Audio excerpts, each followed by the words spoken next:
ನಮಸ್ತೆ ಸಖಿಯರೇ, ಇವತ್ತು ವಿಶೇಷವಾಗಿ ಚಳಿಗಾಲದಲ್ಲಿ ಮಾಡುವಂತಹ ಮೆಂತ್ಯ ಲಡ್ಡುವನ್ನ ಮಾಡೋಣ. ಮೆಂತ್ಯ ಅಂದ ತಕ್ಷಣ ಕಹಿ ಇರುತ್ತೇನೋ ಅಂತ ಅನ್ಸುತ್ತೆ, ಆದ್ರೆ ಈ ರೀತಿಯಲ್ಲಿ ಮಾಡ್ಕೊಂಡ್ರೆ ಕಹಿ ಇರೋದಿಲ್ಲ ಅಥವಾ ಕಹಿಯ ಪ್ರಮಾಣ ಕಡಿಮೆ ಇರುತ್ತೆ. ಇದಕ್ಕೆ ಬೇಕಾಗಿರುವಂತಹ ಸಾಮಗ್ರಿಗಳು: 1 ಬಟ್ಲು ಮೆಂತ್ಯ, 2 ಬಟ್ಲು ಹಾಲು, 1 ಬಟ್ಲು ಬಾದಾಮಿ, 2 ಬಟ್ಲು ಗೋಧಿ ಹಿಟ್ಟು, 1 ಬಟ್ಲು ಅಂಟು ಅಥವಾ ಗೋಂದು ಅಥವಾ ಎಡಿಬಲ್ ಗಮ್, 1.5 ಬಟ್ಲು ಶುದ್ಧ ಬೆಲ್ಲ, 2 ಬಟ್ಲು ಒಣ ಕೊಬ್ಬರಿ ತುರಿ, ತುಪ್ಪ, 3-4 ಏಲಕ್ಕಿ, ಸಣ್ಣ ಚೂರು ಜಾಯ್ಕಾಯಿ, 1 ಚಮಚ ಒಣಶುಂಠಿ ಪುಡಿ. ಇಷ್ಟೇ ಇದಕ್ಕೆ ಬೇಕಾಗಿರುವಂತದ್ದು. ಮುಂದಿನ ಹಂತದಲ್ಲಿ ಮಾಡೋದು ಹೇಗೆ ಅಂತ ನೋಡೋಣ. ಮೊದಲು ತೇವಾಂಶ ಇರದ ಒಣಗಿದ ಮಿಕ್ಸಿ ಜಾರಲ್ಲಿ ಮೆಂತ್ಯೆಯನ್ನ ಹಾಕಿ ಪುಡಿ ಮಾಡ್ಕೊಳ್ಳೋಣ. ಇದನ್ನ ನೀರ್ ಹಾಕದೆ ತರಿತರಿಯಾಗಿ ಪುಡಿ ಮಾಡ್ಕೋಬೇಕು. ತುಂಬಾ ನುಣ್ಣಗಿನ ಹಿಟ್ಟು ಮಾಡ್ಕೋಬಾರ್ದು. ನೋಡಿ, ಇದನ್ನ ಇಷ್ಟು ತರಿತರಿಯಾಗಿ ಮಾಡ್ಕೊಂಡಿದೀನಿ.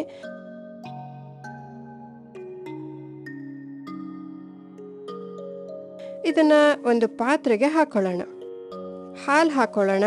ಮೊದಲಿಗೆ 1 ಬಟ್ಲು ಹಾಲನ್ನ ಹಾಕಿ ಗಂಟಾಗದೆ ಇರೋ ಹಾಗೆ ಕಲಸ್ಕೊಳ್ಳೋಣ. ಹಾಲು ಹಾಕಿದ ತಕ್ಷಣ ಬೇಗ ಚೆನ್ನಾಗಿ ಬೆರೆಸ್ಬೇಕು, ಇಲ್ದಿದ್ರೆ ಗಂಟಾಗ್ಬಿಡುತ್ತೆ. ನೋಡಿ, ಈಗ ಎಲ್ಲಿಯೂ ಗಂಟಾಗಿಲ್ಲ. ಹೀಗೆ ಕಲ್ಸ್ಕೊಂಡ ನಂತರ ಹಾಲನ್ನ ಹೀರ್ಕೊಂಡು ಗಟ್ಟಿಯಾಗಿದೆ.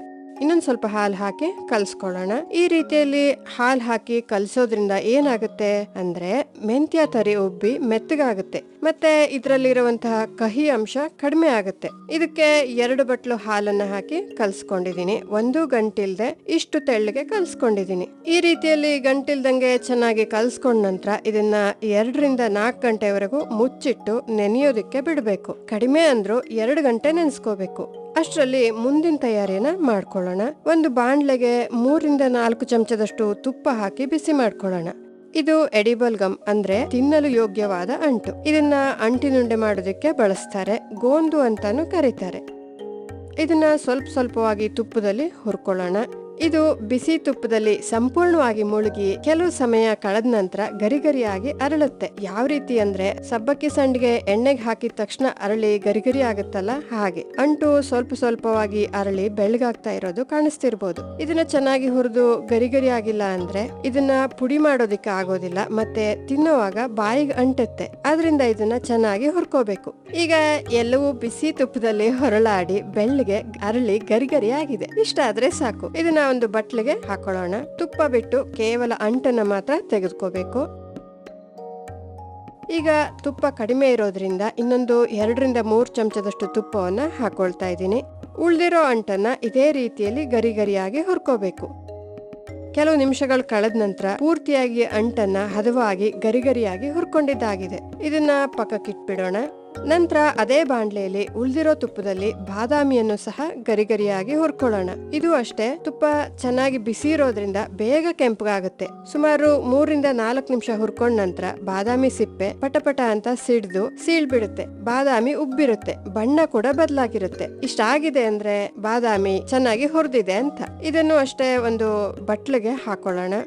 ಉಳ್ದಿರೋ ತುಪ್ಪದಲ್ಲಿ ಒಣಕೊಬ್ಬರಿ ತುರಿಯನ್ನ ಹಾಕಿ ಅದರಲ್ಲಿರುವಂತಹ ಹಸಿ ವಾಸನೆ ಹೋಗಿ ಸ್ವಲ್ಪ ಕೆಂಪಗಾಗೋವರೆಗೂ ಹುರ್ಕೊಳ್ಳೋಣ. ಇದನ್ನ ತುಪ್ಪ ಹಾಕದೆ ಸಹ ಹುರ್ಕೋಬಹುದು. ಕೊಬ್ಬರಿಯಲ್ಲೇ ಜಿಡ್ಡಿನಂಶ ಇರೋದ್ರಿಂದ ಹಾಗೆಯೇ ಹುರ್ಕೋಬಹುದು. ಈಗ ಈ ಕೊಬ್ಬರಿ ಸಹ ಕೆಂಪಗಾಗಿ ಗರಿಗರಿ ಆಗಿದೆ. ಇದನ್ನು ಬಟ್ಲಿಗೆ ಹಾಕೊಳ್ಳೋಣ. ಇಷ್ಟಾದ ನಂತರ ಗೋಧಿ ಹಿಟ್ಟನ್ನ ಹುರ್ಕೊಳ್ಳೋದಕ್ಕೆ 1/4 ಕಪ್ ತುಪ್ಪವನ್ನ ಹಾಕೊಳ್ಳೋಣ. ಗೋಧಿ ಹಿಟ್ಟು ಕೆಂಪಗಾಗಿ ಹುರಿದು ಪರಿಮಳ ಬರೋ ತನಕ ಸಣ್ಣ ಉರಿಯಲ್ಲಿ ಹುರ್ಕೋಬೇಕು. ಹುರ್ಕೊಳ್ಳುವಾಗ ತುಪ್ಪ ಕಡಿಮೆ ಆಗಿದೆ ಅನ್ಸಿದ್ರೆ ಇನ್ನೊಂದು 2-3 ಚಮಚದಷ್ಟು ತುಪ್ಪವನ್ನು ಹಾಕಿ ಹುರ್ಕೋಬಹುದು. ಇದನ್ನ ಸುಮಾರು 10-12 ನಿಮಿಷ ಹುರ್ಕೊಂಡಿದೀನಿ. ಪರಿಮಳ ತುಂಬಾ ಚೆನ್ನಾಗಿ ಬರ್ತಿದೆ. ಇದನ್ನ ಪಕ್ಕಕ್ಕೆ ಇಟ್ಬಿಡೋಣ.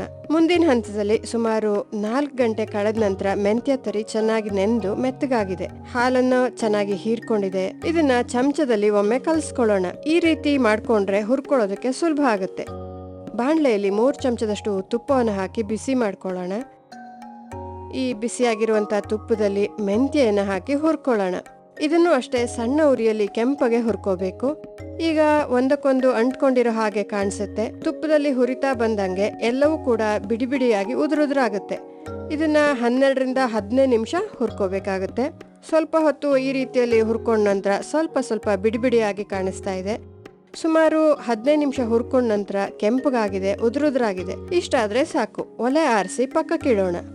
ನಂತರದಲ್ಲಿ ತಣ್ಣಗಾದ ಬಾದಾಮಿಯನ್ನ ಮಿಕ್ಸಿ ಜಾರಲ್ಲಿ ಹಾಕಿ ತರಿತರಿಯಾಗಿ ಪುಡಿ ಮಾಡ್ಕೊಳ್ಳೋಣ. ಜೊತೆಗೆ ಏಲಕ್ಕಿ, ಸಣ್ಣ ಚೂರು ಜಾಯಿಕಾಯಿನೂ ಸಹ ಮಿಕ್ಸಿಯಲ್ಲಿ ತಿರುಗಿಸ್ಕೊಳ್ಳೋಣ. 4-5 ಸುತ್ತು ತಿರುಗಿಸ್ಕೊಂಡ ನಂತರ ಹೀಗೆ ತರಿತರಿಯಾಗಿರುತ್ತೆ. ಇದ್ರ ಜೊತೆಗೆ ತಣ್ಣಗಾದ ಒಣ ಕೊಬ್ಬರಿ, ಹುರ್ಕೊಂಡ ಅಂಟು ತಣ್ಣಗಾದ ನಂತರ ಕೈಯಲ್ಲಿ ಪುಡಿ ಮಾಡ್ಕೋಬಹುದು. ಅಷ್ಟು ಗರಿಗರಿಯಾಗಿದೆ. ಇದನ್ನು ಸೇರಿಸಿ ಮಿಕ್ಸಿಯಲ್ಲಿ 2 ಸುತ್ತು ತಿರುಗಿಸ್ಕೊಳ್ಳೋಣ. ತುಂಬಾ ನುಣ್ಣಗೆ ಮಾಡ್ಕೋಬೇಕು ಅಂತಿಲ್ಲ, ಇಷ್ಟಾದ್ರೆ ಸಾಕು. ಇಷ್ಟು ಮಾಡ್ಕೊಂಡ ನಂತರ ಬೆಲ್ಲವನ್ನ ಬಿಸಿ ಮಾಡ್ಕೊಳ್ಳೋದಕ್ಕೆ ಬಾಣಲೆಯಲ್ಲಿ 2 ಚಮಚದಷ್ಟು ತುಪ್ಪವನ್ನು ಹಾಕಿ ಬಿಸಿ ಮಾಡ್ಕೊಳ್ಳೋಣ. ಸುಮಾರು 1.5 ಬಟ್ಲಷ್ಟು ಬೆಲ್ಲವನ್ನ ಹಾಕೊಳ್ತಾ ಇದ್ದೀನಿ. ಬೆಲ್ಲ ಜಾಸ್ತಿ ಬೇಕು ಅಂತ ಅನ್ಸಿದ್ರೆ ಇನ್ನೊಂದು ಸ್ವಲ್ಪ ಹಾಕೋಬಹುದು. ಬೆಲ್ಲಕ್ಕೆ ನೀರು ಹಾಕೋ ಅಗತ್ಯ ಇಲ್ಲ ಅಥವಾ ಪಾಕ ಮಾಡ್ಕೊಳ್ಳೋದು ಕೂಡ ಬೇಕಿಲ್ಲ. ಚೆನ್ನಾಗಿ ಬಿಸಿ ಮಾಡ್ಕೊಂಡ್ರೆ ಸಾಕು. ಈ ರೀತಿಯಲ್ಲಿ ತುಪ್ಪ ಹಾಕಿ ಬೆಲ್ಲವನ್ನ ಬಿಸಿ ಮಾಡ್ಕೊಳ್ಳೋದ್ರಿಂದ ಬೆಲ್ಲ ತಳ ಹಿಡಿಯಲ್ಲ. ಪುಡಿ ಬೆಲ್ಲ ಹಾಕೊಳ್ಳೋದಾದ್ರೆ ಇದೇ ರೀತಿಯಲ್ಲಿ ಹಾಕಿ ಚೆನ್ನಾಗಿ ಬಿಸಿ ಮಾಡ್ಕೋಬೇಕು. ಬಿಡದೇನೆ ಕೈಯಾಡಿಸ್ತಾ ಇರಬೇಕು. ಸ್ವಲ್ಪ ಹೊತ್ತಿನ ನಂತರ ಬೆಲ್ಲ ಈ ರೀತಿಯಲ್ಲಿ ತೆಳ್ಳಗೆ ಆಗುತ್ತೆ. ಇಷ್ಟಾದ ನಂತರ ಒಲೆಯನ್ನ ಆರಿಸಿ ಹುರಿದಿಟ್ಕೊಂಡ್ ಮೆಂತ್ಯ, ಗೋಧಿ ಹಿಟ್ಟು, ರುಬ್ಬಿ ಪುಡಿ ಮಾಡ್ಕೊಂಡಿರೋ ಅಂಟು, ಬಾದಾಮಿ, ಒಣಕೊಬ್ಬರಿ ಎಲ್ಲವನ್ನು ಬೆಲ್ಲ ಬಿಸಿ ಇರುವಾಗಲೇ ಒಟ್ಟಿಗೆ ಹಾಕಿ ಚೆನ್ನಾಗಿ ಬೆರೆಸ್ಕೋಬೇಕು.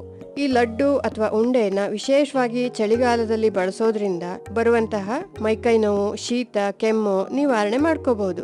ದಿನಕ್ಕೊಂದು ಉಂಡೆ ಸಾಕು. ಹಾಕಿರುವಂತಹ ಎಲ್ಲ ಪದಾರ್ಥ ಚೆನ್ನಾಗಿ ಹೊಂದ್ಕೊಳ್ಳೋ ಹಾಗೆ ಬೆರೆಸ್ಕೋಬೇಕು. ಶುಂಠಿ ಪುಡಿ ಹಾಕಿ ಹೀಗೆ ಬೆರೆಸ್ಕೊಂಡ ನಂತರ ಸ್ವಲ್ಪ ಆರೋದಿಕ್ ಬಿಡಬೇಕು. ಇದು ತುಂಬಾ ಬಿಸಿ ಇದೆ. ಈಗ 10-15 ನಿಮಿಷ ಕಳೀತಿದ್ದಾಗೆ ಕೈಯಲ್ಲಿ ಮುಟ್ಟುವಷ್ಟು ಬಿಸಿ ಇದ್ದಾಗಲೇ ಉಂಡೆ ಮಾಡಬೇಕು. ತಣ್ಣಗಾದ ನಂತರ ಉಂಡೆ ಮಾಡೋದು ಕಷ್ಟ ಆಗ್ಬೋದು. ಯಾವ ಗಾತ್ರದ ಉಂಡೆ ಬೇಕು ಅಂತ ನೋಡ್ಕೊಂಡು ಅದೇ ಅಳತೆಯಲ್ಲಿ ಉಂಡೆನ ಮಾಡ್ಕೋಬೇಕು. ಇದು ಔಷಧಿ ರೂಪದ ಪುಷ್ಟಿದಾಯಕ ಉಂಡೆ ಅಂತಾನೂ ಕರೀತಾರೆ. ಒಮ್ಮೆ ಇದನ್ನ ತಯಾರು ಮಾಡಿ ಡಬ್ಬಿಯಲ್ಲಿ ತುಂಬಿಟ್ರೆ ಸುಮಾರು 3 ತಿಂಗಳು ಕೆಡಲ್ಲ. ಈಗಷ್ಟೇ ಸಣ್ಣದಾಗಿ ಚಳಿ ಬೀಳೋದಕ್ಕೆ ಶುರು ಆಗಿದೆ. ಇದನ್ನು ತಯಾರು ಮಾಡಿ ದಿನಕ್ಕೊಂದು ಲಡ್ಡು ಉಪಯೋಗಿಸಿ. ಇದೇ ರೀತಿಯಲ್ಲಿ ಮೆಂತ್ಯ ಲಡ್ಡುವನ್ನ ತಯಾರಿ ಮಾಡಿ ರುಚಿ ನೋಡಿ ನಿಮ್ಮ ಅನುಭವ ಮತ್ತೆ ಅಭಿಪ್ರಾಯವನ್ನ ನಮ್ ಜೊತೆ ಹಂಚ್ಕೊಳ್ಳಿ. ಇನ್ನೊಂದು ಪಾಕವಿಧಾನದೊಂದಿಗೆ ಮತ್ತೆ ಭೇಟಿಯಾಗೋಣ. ಅಲ್ಲಿವರೆಗೂ ನಮಸ್ಕಾರ.